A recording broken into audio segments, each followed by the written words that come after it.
Masarap makamtan o makuha ang isang bagay na pinapangarap lamang. Pero sana ito'y nakuha mo na wala kang tinatapakan na sino man. Po ang inyong lingkod, tagapanood TV. Isang masaya at masaganang araw po sa ating lahat. Welcome back po dito sa ating YouTube channel at Facebook page. Ngayong araw po, ang ating gagawa ng reaction video ay galing po sa channel ni Showbiz Philippines. Nasa description po yung link na kanyang channel. Bisitahin po at pakasuportahan na rin. Pero bago po tayo magpatuloy, nais ko lang po kayong imbitahan, lalong-lalo na po sa mga bagong napadaan lang dito sa ating channel na huwag po sanang kalimutan na mag-subscribe. Hit na rin po notification bell para lagi pong updated sa mga bago pang video na ating ilalabas.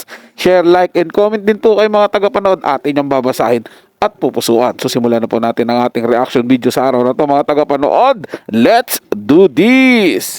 Galing yan sa panloloko ng audience. Ganito ang naging controversial na pamumuna ng tinaguriang social media personality na si Rendon Labrador. Sa naging latest na post ng bagong Itbulaga host na si Buboy Villar. Sa bagong update kasi ni Buboy, ibinahagi nito ang kanyang bagong sasakyan. Ibinandera nga nito sa social media ang kanyang saya na sa wakas ay nakamit na niya ang isa sa kanyang mga pinapangarap. Todo flex nga si Buboy sa kumikinang at bago nitong SUV. Inilarawan pa niya itong bunga ng kanyang pagpupursige at pagsusumikap sa buhay. Naging caption pa nga ng komedyanteng aktor sa kanyang post. Dating pangarap, ngayon natupad, walang imposible pag may dasal at tiyaga. Salamat po sa mga solido. Maituturing nga ni Buboy na katas ito ng kanyang pag-iipon kaya nakabili siya ng ganitong sasakyan. Inamin naman itong kailangan talaga niyang bumili nito. Dahil sumuko na nga ang motorsiklong sasakyan nito tuwing siya ay may trabaho para makarating sa kanyang destinasyon. Ngunit, hindi nga ito nagustuhan ng social media personality na si Rendon. At tila hindi pasok sa kanyang panlasa ang pag-flex ni Buboy ng nasabing kotse. Tila lumabas kasi na naging overacting lamang ito na ibandera sa publiko ang katas umano ng kanyang panloloko. Komento nga nito sa nasabing post ni Buboy. Paano mo natiis ang mag-flex ng bagong sasakyan habang questionable ang pagpili ninyo ng contestant ng show ninyo? Tinutukoy nga nito ang bagong segment ng Itbulaga na Pinaka, kung saan naispatan nga ng mapanuring mata ng mga netizens na nanloloko ang programa. Dahil kilala naman ni Buboy ang isa sa mga nakuhang contestant ng nasabing segment. Naging viral pa nga ito dahil tila may nangyaring dayaan at aktingan sa loob na ng programa at tila hindi umano magkakilala ang mga ito. Kung kaya't, isa nga pala ito sa mga tindera o trabahante ni Buboy sa kanyang negosyong parisan. Namukhaan kasi ito. Sa lahat po ng mga pinagsasabi ni Rendon Labrador mga tagapanood, ngayon lang po ako sumang-ayon sa kanya. Tama po siya rito. At yun din naman po ang nakita ko at pananaw ko po sa ginawa po ni Buboy Villar. Sa panloloko niya po. Bakit ko po niya nasabi? Kung babalikan po natin mga tagapanood, yung ginawa niya pong lungkot-lungkutan, di ba? At pakikisimpatya, di umano, kunwari, sa pagkaalis ng TVJ sa Itbulaga. Hindi po ba? Pagkatapos po, mga tagapanood, sumunod na balita, ay nag-host na po si Buboy Villar sa Fake Bulaga na inalisan po ng TVJ. Na parang sumasama pa ang loob niya kasi nawala po yung TVJ, mga tagapanood.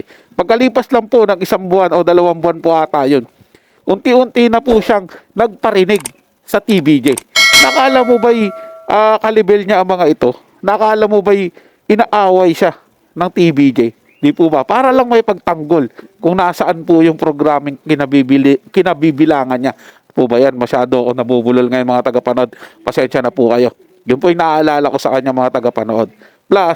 Plus pa doon sa ginawa niya po, sa unang arangkada po lang po ng programa nila, eto nga po, yung parang kadayaan po doon sa nila mga tagapanood. Kaya ako po sabing nadaya mga tagapanood. Di ba dahil ang nanalo po ay si Letlet, which is siya po yung tauhan niya tauhan niya sa Parisan. Ang dami pong nakakilala sa kanya mga tagapanood kasi siyempre nagbablog po yan si Buboy Villar at nakikita po yung letlet na yon. 'Di ba? Minsan nakakasama nga po nila Jelly Andres yun eh. O kaya ko pong sinabi mga tagapanood na ang kanyang pinaghirapan na nabili niya pong sasakyan ay nakuha niya sa panloloko. Tama po si Rendon Labrador. O 'di ba? O sige, sabihin na natin. May mga nauna siyang ipon, pero kailan lang po ba siya nakabili ng sasakyan? 'Di ba? Nung nakapasok na po siya sa Itbulaga, 'di ba? Kasi malaki po ang kontrata, malaki po ang bayad po siguro sa kanila, ang binigay na kontrata. At dagdag pa po siguro doon mga tagapanood, yung utos siguro sa kanya, ito po yung sarili kong opinion baka inutusan siya na, sige, tirahin mo ng tirahin ng TBJ, paringgan mo ng paringgan, dadagdagan kita ng bonus. O, di ba po mga tagapanood, nag-iiba po talaga ang takbo ng isip ng tao, no, kapag nabibigyan ng malaking halaga.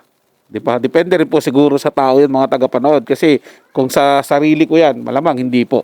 Hindi ko po pagtataksilan yung mga taong alam ko po na wala namang ginagawang masama sa akin at alam ko pong nakatulong din po sa akin ng malaki sa aking pag-aartista at ilang beses ko pong nakatrabaho. Kung ako man po ang nasa katayuan ni Buboy. Kaso nga lang po hindi niya po yung ginawa. Parang wala po siya.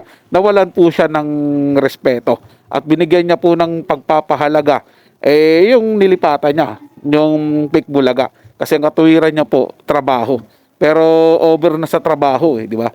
Kung talagang trabaho lang po, hindi mo naman po kailangan magparinggan yung mga original na bumuo ng Itbulaga, na nagtaguyod po ng Itbulaga, na taong nagtatagpo o nagtayo po ng Itbulaga at nagpasikat po neto. Tapos pinalitan nyo lang, feeling nyo, kayo na po yung nagmamay-ari sa Itbulaga.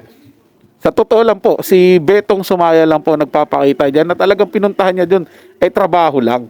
Wala pong personalan. Maliban doon sa mga batang mga host, mga tagapanood. Siyempre, wala naman pong alam yan sa mga girian ng mga matatanda. At unang-una po, siyempre, mga bata yan na gusto po nila talaga dyan, trabaho. Pag binigyan mo ng trabaho yan, regardless sa ano mong magiging issue dyan, basta may trabaho po sila.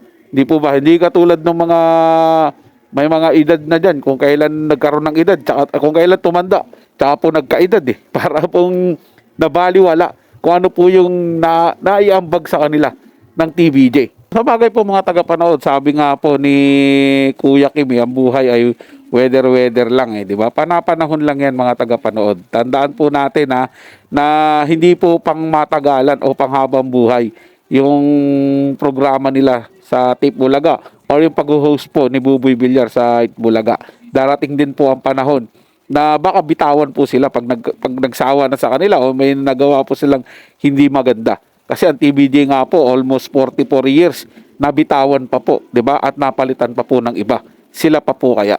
So yun lang po mga tagapanood, nagustuhan nyo po yung paksang ating tinalakay sa araw na to. Kung kayo bago lang po na napadaan dito sa ating channel, huwag nyo po sanang kalimutan na mag-subscribe. Hit nyo na rin po notification bell para lagi po kayong updated sa mga bago pang video na ating ilalabas. Share, like, and comment din po kayo mga tagapanood, ating ang babasahin at pupusuan. So hanggang sa muli po, ito ang yung Tagapanood TV. Komento at opinion lamang, wala pong personalan. Paalam po at mabuhay po kayong lahat.